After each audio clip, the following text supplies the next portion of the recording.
Bonjour à tous, bienvenue sur le podcast du vin pas à pas. Je suis Yann de l'école de dégustation Le Coam et des masterclass de la dégustation. Et dans l'épisode du jour sur ce podcast, je voudrais vous parler de la notion de cru. Alors ça va être un podcast qui va être plutôt court, enfin je pense, on verra à la fin s'il est long. A priori c'est un podcast qui est plutôt court. Je voudrais simplement rebondir sur une question qui m'a été posée récemment autour des crus. Vous savez qu'on parle de crus parfois dans les vins, enfin de grands crus ou de crus classés. Et donc il y a une dégustatrice qui m'a demandé, par rapport au Bordeaux, où on a plusieurs grands crus classés qui sont définis, quels étaient les premiers grands crus classés de Bourgogne. Et je me suis dit, alors que ça marche pas tout à fait comme ça, on parle pas de premiers grands crus classés en Bourgogne. Et donc ça m'a inspiré l'épisode d'aujourd'hui où j'ai voulu vous parler de manière un petit peu plus précise, et puis on va essayer de faire ça de manière pédagogique, de la notion de cru. Parce que cette définition de cru, elle varie en fonction des régions viticoles.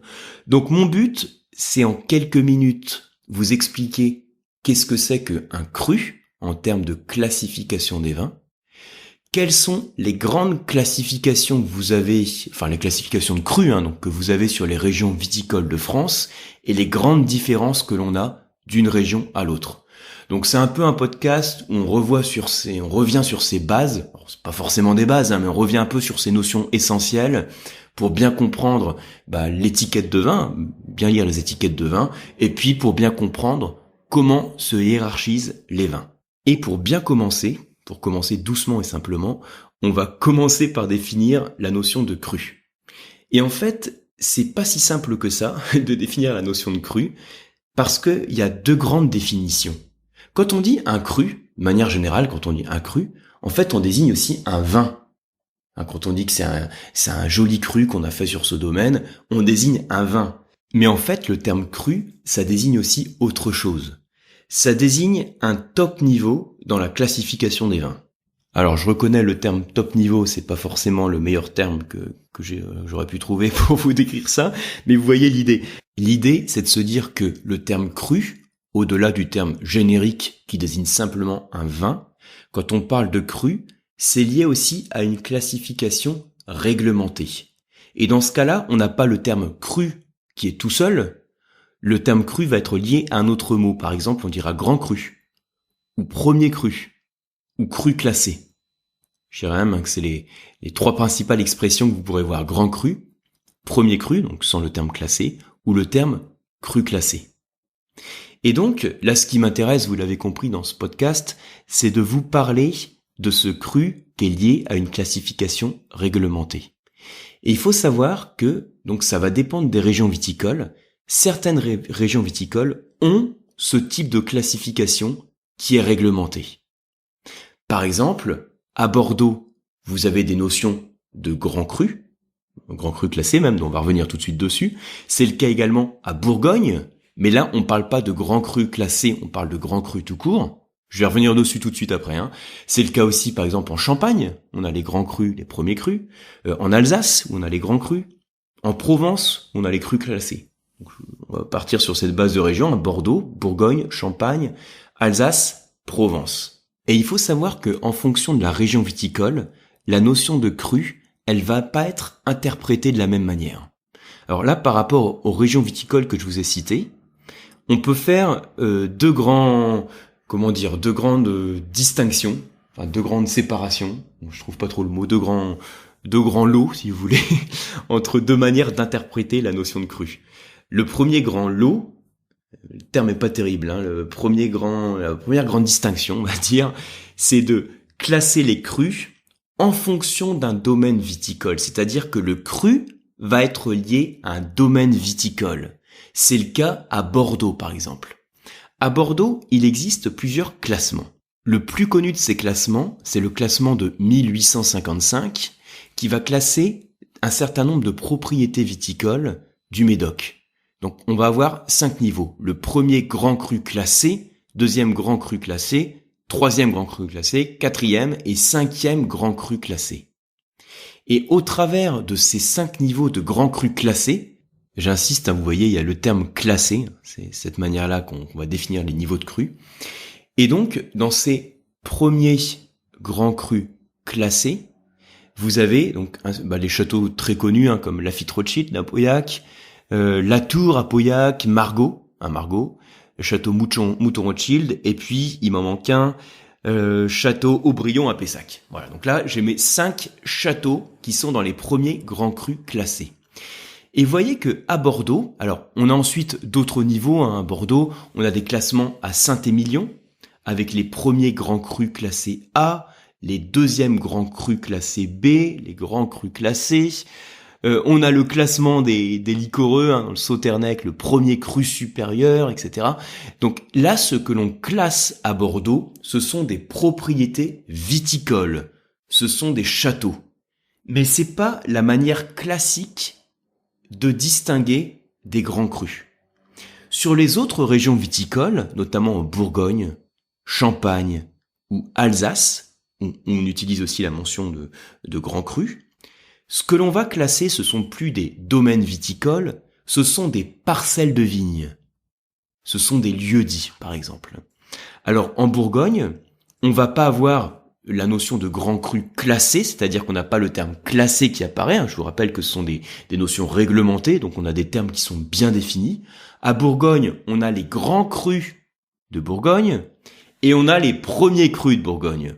Et là encore, vous avez un nombre bien défini de grands crus. Alors vous avez 33 grands crus en Bourgogne, comme par exemple Claude Vougeot, ça en fait partie, Corton Charlemagne, Bâtard Montrachet, Montrachet tout court, Claude Tarte, Chambertin Claude Bèze, Chambertin, Griotte Chambertin, 33 comme ça, je vais pas tous vous les faire parce que comme j'en oubliais dans le podcast, ça va pas le faire. On a Claude Laroche aussi, Clos Saint-Denis, etc.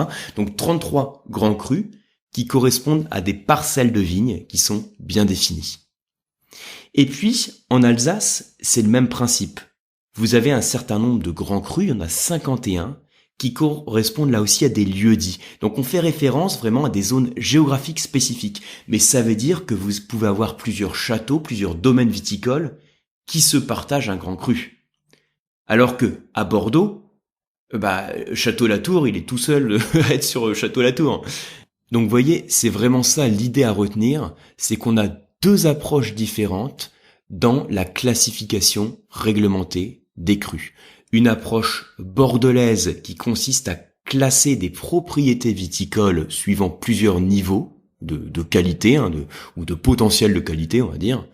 Et puis l'approche bourguignonne qui consiste non pas à classer des domaines viticoles, mais à classer des parcelles, des lieux-dits qui peuvent se répartir entre plusieurs propriétés. Donc l'approche bourguignonne, je vous disais, c'est ce qu'on a aussi en Alsace, avec la notion de grand cru d'Alsace. C'est ce qu'on a également en Champagne. En Champagne, on a les grands crus de Champagne. Il y a 17 zones, 17 communes qui ont le droit à la mention grand cru. Et puis ensuite, vous avez un certain nombre de villages en Champagne qui sont des premiers crus. Donc en Champagne, vous n'avez que 2 niveaux, les grands crus, les premiers crus, exactement comme en Bourgogne. En Alsace, il y a le niveau grand cru. Et puis, alors pour revenir aussi sur l'approche bordelaise, l'école bordelaise qui classe des domaines viticoles, c'est également cette approche de classement de domaines viticoles qu'on va avoir en Provence.